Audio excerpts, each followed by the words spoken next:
ఉత్తరప్రదేశ్లోని ప్రయాగరాజ్లో జనవరి 13వ తేదీ నుంచి కుంభమేళా ప్రారంభం కానుంది. ఫిబ్రవరి 26వ తేదీ ఈ మహాకుంభమేళా ముగియనుండగా మొత్తం 45 రోజుల పాటు జరుగుతుంది. అయితే ఇప్పుడు జరుగుతున్న ఈ కుంభమేళా మహాకుంభమేళా అని అంటారు. ఎందుకు అంటే 144 ఏళ్లకు ఒక్కసారి వస్తుంది అని చెబుతున్నారు. సాధారణంగా 6 ఏళ్లకు ఒకసారి అర్ధ కుంభమేళా అని, 12 ఏళ్లకు ఒకసారి పూర్ణ కుంభమేళా అని, అదే 144 ఏళ్లకు ఒక్కసారి వస్తే మహాకుంభమేళా అని పిలుస్తూ ఉంటారు. సూర్యుడు మకర రాశిలో ప్రవేశించినప్పుడు మహాకుంభమేళా ప్రారంభమవుతుంది. హిందూ గ్రంథాల ప్రకారం భూమిపైన ఒక ఏడాది అయితే దేవతలకు ఒక్క రోజుతో సమానం. దీని ప్రకారం దేవతలు రాక్షసుల మధ్య 12 ఏళ్ల పాటు యుద్ధం జరిగింది. అందుకే 12 ఏళ్లకు ఒక్కసారి పూర్ణ కుంభమేళాను నిర్వహిస్తారు. దేవతలకు 12 సంవత్సరాలైతే భూమిపైన 144 సంవత్సరాలకు సమానం. అందుకే ఈ 144 ఏళ్లకు ఒక్కసారి మహాకుంభమేళాను నిర్వహిస్తారు. ఇప్పుడు నిర్వహించేదే మహాకుంభమేళానే. ఈ మహాకుంభమేళాను కేవలం ప్రయాగరాజ్లోనే నిర్వహిస్తారు. ఎందుకంటే ప్రయాగరాజ్లో గంగా, యమున, సరస్వతి నదులు సంగమం కావడంతో ఈ మహాకుంభమేళాను ఇక్కడ నిర్వహించడం మాత్రమే విశేషంగా పెద్దలు తెలియజేస్తూ ఉన్నారు. ముందుగా కుంభమేళాలు ఎన్ని రకాలో మనం తెలుసుకుందాం. కుంభమేళాలు మొత్తం 3 రకాలుగా ఉంటాయి. అర్ధ కుంభమేళా, పూర్ణ కుంభమేళా, మహాకుంభమేళా. ప్రతి 6 ఏళ్లకొక్కసారి నిర్వహించేది అర్ధ కుంభమేళా అంటారు. చివరిసారిగా అర్ధ కుంభమేళాను 2019లో మనం చూసి నిర్వహించారు. ఇక 12 ఏళ్లకొక్కసారి నిర్వహించేదాన్ని పూర్ణ కుంభమేళాగా పిలుస్తారు. చివరిసారిగా పూర్ణ కుంభమేళాను 2013లో ఏర్పాటు చేశారు. ఇక 12 పూర్ణ కుంభమేళాలు పూర్తయిన తరువాత 144 ఏళ్లకు ఒక్కసారి వచ్చేదే ఈ మహాకుంభమేళా. ప్రస్తుతం ప్రయాగరాజ్లో జరిగేది ఈ మహాకుంభమేళానే. ఇది 144 ఏళ్లకు ఒక్కసారి రావడం మన అదృష్టంగా మనం భావించుకోవాలి. ఈ కుంభమేళా చూసే అదృష్టాన్ని ప్రతి 3 తరాల్లో ఒక తరానికి మాత్రమే దక్కుతుంది అని పెద్దలు చెబుతూ ఉంటారు. అంతటి అదృష్టమైనటువంటి సమయం మన సమయంలో రావడం మన పూర్వజన్మ సుకృతంగా మనం భావించుకోవాలి. అయితే కుంభమేళా సమయాలను ఎలా నిర్ణయిస్తారు అనే విషయాలు ఇప్పుడు మనం తెలుసుకుందాం.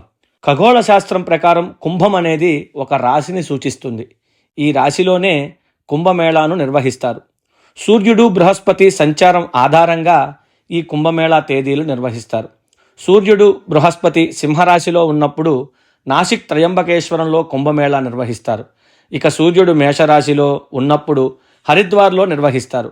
అలాగే గురుడు వృషభ రాశిలో, సూర్యుడు మకర రాశిలో ఉన్నప్పుడు ప్రయాగరాజులో కుంభమేళా నిర్వహిస్తారు.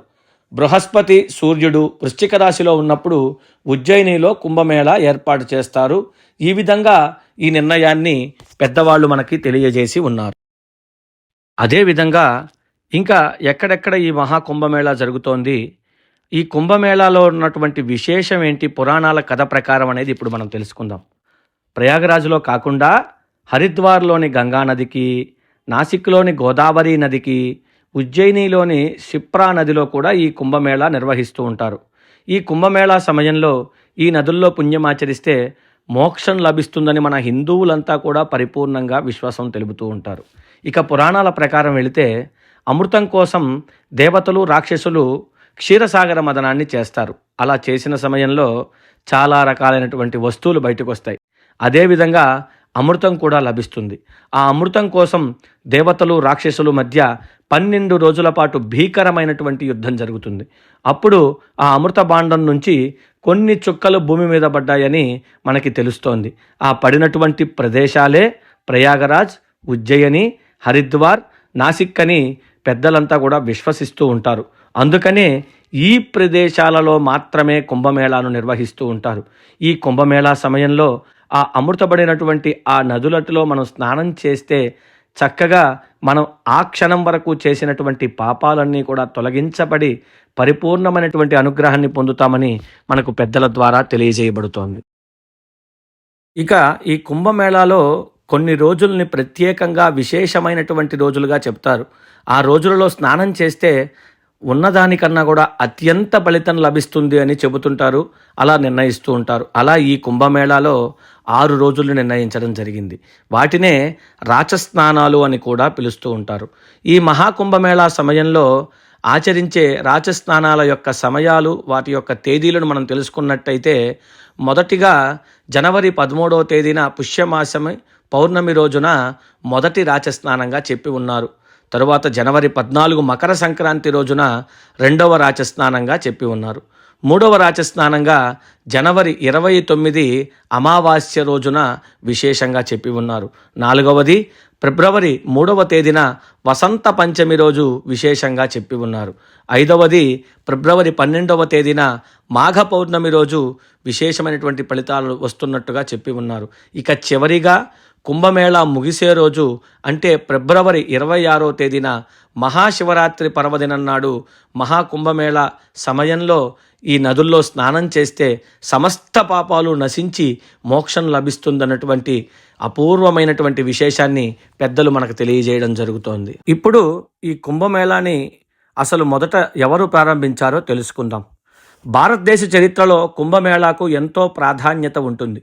ఇక ప్రయాగరాజులో నిర్వహించనున్న ఈ మహాకుంభమేళ ప్రపంచవ్యాప్తంగా ఉన్న హిందూ భక్తులకు, సాధువులకు ఒక పెద్ద ఆధ్యాత్మిక పండుగలాగా సంచరిస్తుంది. ఒక ఆధ్యాత్మిక సదస్సులాగా నిలుస్తుంది.